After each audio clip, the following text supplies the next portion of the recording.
कुश्ती के दिग्गज खिलाड़ी बजरंग पूनिया, साक्षी मलिक और विनेश फोगाट सहित और पहलवान कई महीनों से सड़कों पर बैठे हुए हैं। बीजेपी के बाहुबली नेता ब्रजभूषण के खिलाफ सेक्सुअल हैरेसमेंट के मामले में इंसाफ के लिए प्रोटेस्ट कर रहे हैं, लेकिन पोस्को एक्ट के तहत एफआईआर दर्ज होने के बावजूद भी उसे अरेस्ट नहीं किया गया। और यही नहीं, प्रोटेस्ट के दौरान इन पर हमले किए गए। पार्लियामेंट के उद्घाटन के दिन भी प्रोटेस्ट को तेज करने की कोशिश की, लेकिन उन्हें अरेस्ट कर लिया गया और आईटी सेल के जरिए से उन्हें बदनाम करने की कोशिश की गई। और जिन मेडल्स के लिए उन्हें जाना जा रहा था, इंसाफ ना मिलने पर उन्हें इन्होंने गंगा में बहाने तक चले गए। और जिस नाबालिग लड़के की आइडेंटिटी को छुपाया गया था, उसे भी उजागर करने की कोशिश की गई थी। गवर्नमेंट एक पॉलिटिशियन को क्यों बचा रही है? इन सब के पीछे क्या रीजन है? इन्हें जानने से पहले हम सिचुएशन को जानते हैं, वो क्या है।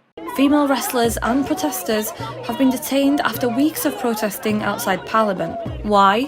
They're accusing this guy, the president of the Wrestling Federation of India, of sexual harassment. जनवरी 2023 में बजरंग पूनिया, साक्षी मलिक, विनेश फोगाट, इंडियन रेसलर्स ने डब्ल्यूएफआई के अध्यक्ष ब्रजभूषण सिंह और उसके कोच पर सेक्सुअल हैरेसमेंट करने के एलिगेशन लगाते हुए प्रोटेस्ट शुरू किया।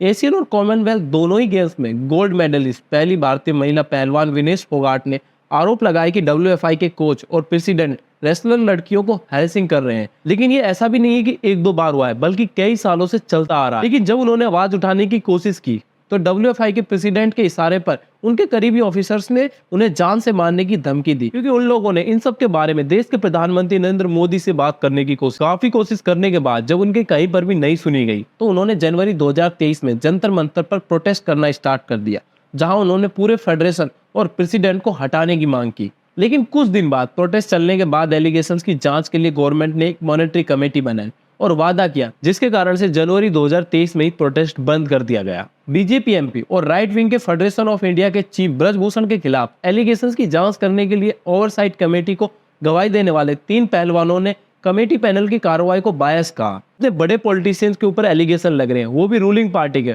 तो उन्हें प्रूव करना इतना आसान तो नहीं होगा। मैरी कॉम की अध्यक्षता में एक कमेटी बनाई गई। ब्रजभूषण सिंह और उनके गवाहों से पूछताछ के बाद कमेटी ने अपनी report ministry of youth affairs and sports को सौंप दी, लेकिन इस रिपोर्ट को पब्लिक नहीं किया गया। प्रेस ट्रस्ट ऑफ इंडिया के मुताबिक ब्रजभूषण को इस रिपोर्ट में क्लीन चिट दे दी गई। और वहीं रेसलर ने आरोप लगाया कि गवर्नमेंट ने जो कमेटी बनाई है वो सेक्सुअल हैरेसमेंट के ऑडियो और वीडियो के सबूत मांग रही। और यही नहीं, कमेटी के मेंबर्स ने तो पहलवानों से ये तक कह दिया कि ब्रजभूषण तो उनके पिता की तरह है और उन्होंने जो भी किया वो मासूमियत से किया। उन लोगों के द्वारा इसे गलत समझ लिया गया, जिससे ये तो क्लियर था कि इस कमेटी की इन्वेस्टिगेशन से पूरी तरह बायस थी और क्रिमिनल को बचाने की कोशिश की जा रही। जनवरी 2023 से पहले डब्ल्यूएफआई के पास कोई भी इंटरनल ग्रीवेंस कमेटी नहीं थी, जैसा कि सेक्सुअल हैरेसमेंट प्रिवेंशन एक्ट जबकि मैंडेटरी है। अगर आप डब्ल्यूएफआई की वेबसाइट पर जाके देखोगे तो सेक्सुअल हैरेसमेंट कमेटी में 4 आदमी और 1 महिला है, लेकिन सेक्सुअल हैरेसमेंट एक्ट में 2013 के अनुसार आईसीसी कमेटी को महिलाओं के द्वारा लीड किया जाना चाहिए और 50% से भी ज्यादा सदस्य महिला होनी चाहिए। लेकिन जब ये रेसलर प्रोटेस्ट कर रहे थे तो ये सब बातें बाहर आने लग गई। ये सोचने वाली बात है, अगर किसी भी रेसलर के साथ कुछ गलत होता है तो वो कहां जाकर कंप्लेन करेंगे। अप्रैल 2023 में नई दिल्ली के जंतर मंतर पर ब्रजभूषण सिंह की गिरफ्तारी और गवर्नमेंट ने जो कमेटी बनाई थी उसके पब्लिक करने की मांग करते हुए दोबारा से प्रोटेस्ट शुरू कर दिया, जिसमें उन्होंने फिर से एलिगेशन लगाए कि उनके मुद्दों को हल करने के लिए कुछ भी नहीं किया गया है। रेसलर के आरोप है कि सेक्सुअल हैरेसमेंट 2012 से चल रहा है और कम से कम 4 इंसिडेंट तो ब्रजभूषण सिंह के बंगले पर ही हुए और वो बंगला डब्ल्यूएफआई के ऑफिस की तरह काम कर रहा था, जहां ब्रजभूषण इन मेडलिस्टों को इस तरह मिलाते लोगों से जैसे कि वो उनके लिए कुछ शील्ड है। जब दिल्ली पुलिस ने एफआईआर दर्ज नहीं की तो रेसलर्स ने सुप्रीम कोर्ट का दरवाजा खटखटाया, जहां हियरिंग से पहले रेसलर्स की तरफ से कपिल सिब्बल ने कहा कि एफआईआर दर्ज नहीं कराई गई है क्योंकि आरोप रूलिंग पार्टी के नेता के ऊपर है। सुनवाई के बाद 28 अप्रैल 2023 को सुप्रीम कोर्ट के इसके अंदर इंटरफेस करने के बाद एफआईआर 7 महिला पहलवानों ने शिकायत दर्ज कराई, जिनमें से एक नाबालिग है। यहाँ इन महिलाओं की सिक्योरिटी के लिए इनकी आइडेंटिटी को छुपाया गया है। हम यहाँ केवल बजरंग पूनिया, साक्षी मलिक, विनेश फोगाट को जानते हैं, जो इस प्रोटेस्ट को लीड कर रहे हैं। उसको एक्ट के तहत जो क्राइम है वो कॉग्निजेबल और नॉन बेलेबल होता है।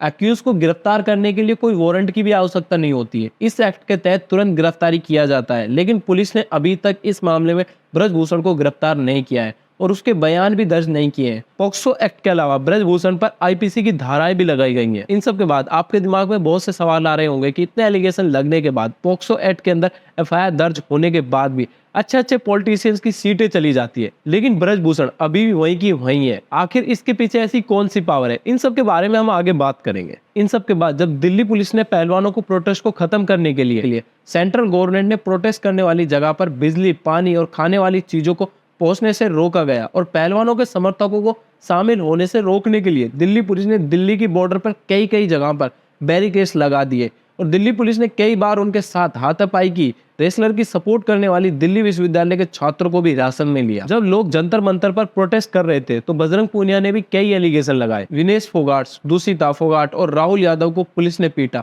और उनके साथ मारपीट की। और यही नहीं, नशे में धुत एक पुलिस वाले ने विनेश फोगाट, साक्षी मलिक और संगीता के साथ बदतमीजी की और नशे में धुत पुलिस वाले ने दुष्यंत फोगाट को मारा, जिससे सिर में चोट लग गई। जब पहलवानों ने उसका मेडिकल टेस्ट कराने के लिए मांग की तो पुलिस वाले उसे उठाकर ले गए। और यही नहीं, इनके अलावा और भी बहुत सी हरकतें की गई जिनकी वजह से इस प्रोटेस्ट को खत्म किया जा सके। 21 मई 2023 को ब्रजभूषण पहलवानों की नार्को टेस्ट की मांग का जवाब देते हुए कहा कि वो नार्को टेस्ट के लिए तैयार है, लेकिन शिकायतकर्ता और प्रोटेस्ट करने वाले पहलवान भी टेस्ट करवाएं, जिस पर पहलवानों ने कहा कि वो उनकी देखरेख में तैयार थे। सुप्रीम कोर्ट को इससे लाइव टेलीकास्ट करना होगा। रेसलर की एक सलाहकार कमेटी ने फैसला किया कि 28 मई 2023 को जब नरेंद्र मोदी नए पार्लियामेंट हाउस का उद्घाटन करेंगे और एक बड़ा प्रोटेस्ट करने का प्लान बनाया। न्यू पार्लियामेंट हाउस के उद्घाटन के दिन दिल्ली पुलिस और हरियाणा पुलिस ने भारी बैरिकेडिंग शुरू कर दी। रेसलर्स के सपोर्टरों की रैली में शामिल होने को रोकने के लिए गिरफ्तारी करना चालू कर दिया। हरियाणा के कई गाँवों में भारी पुलिस और मौजूद देखी गई। लोगों को दिल्ली जाने से रोका गया। रेसलर ने प्रोटेस्ट को तेज करने के लिए रेसलर स्पोर्ट्स के साथ न्यू पार्लियामेंट हाउस की ओर मार्च करना शुरू कर दिया, लेकिन ब्रैकेटिंग के पहले सेट को पार करने के बाद उन्हें दिल्ली पुलिस ने हिरासत में ले लिया, जिनमें प्रोटेस्टरों पर दंगे जैसे आरोपों का मामला दर्ज किया गया। दिल्ली पुलिस ने रेसलर की चारपाई, कूलर, पंखे और तिरपाल की छतों को हटाकर प्रोटेस्ट साइट को पूरी तरह से साफ कर दिया और कहा कि परमानेंट स्ट्राइक करने की इजाजत नहीं दी जाएगी। गिरफ्तारी के दिन साक्षी मलिक, विनेश फोगाट, बजरंग पूनिया की तस्वीरें सोशल मीडिया पर वायरल होने लगी, जिनमें इन लोगों को मुस्कुराते हुए देखा गया था। बजरंग पूनिया ने ट्वीट करके बताया कि आईटी सेल के द्वारा इन पिक्चर को मर्फ करके बदनाम करने की कोशिश की जा रही और वो फेक निकली। जब इतना कुछ करने के बाद जब इन रेसलर्स को कुछ होता नजर नहीं आ रहा था तो 30 मई 2023 को बजरंग पूनिया, साक्षी मलिक, विनेश फोगाट ने कहा कि वो अपने मेडल्स को गंगा नदी में फेंक देंगे और इंडिया गेट पर अनिश्चित काल के लिए उपवास करेंगे। लेकिन राकेश टिकैत और कई और किसान नेताओं के समझाने के बाद रेसलर ने अपने मेडल विसर्जन किए बिना लौट गए और उसी दिन किसान यूनियन संयुक्त किसान मोर्चे ने 1 जून 2023 को दोबारा से प्रोटेस्ट को एक बड़े लेवल पर शुरू करने की योजना बनाई। ब्रजभूषण के खिलाफ सेक्सुअल हैरेसमेंट का एलिगेशन लगाने वालों में से एक लड़की नाबालिग भी थी, जिसकी सिक्योरिटी के लिए उसकी आईडी को छुपाया गया था। लेकिन सोशल मीडिया पर एक वीडियो वायरल हो रहा था जिसमें एक शख्स खुद को नाबालिग लड़की का चाचा बताकर उससे जुड़े कागजातों को प्रेस के सामने रखा था।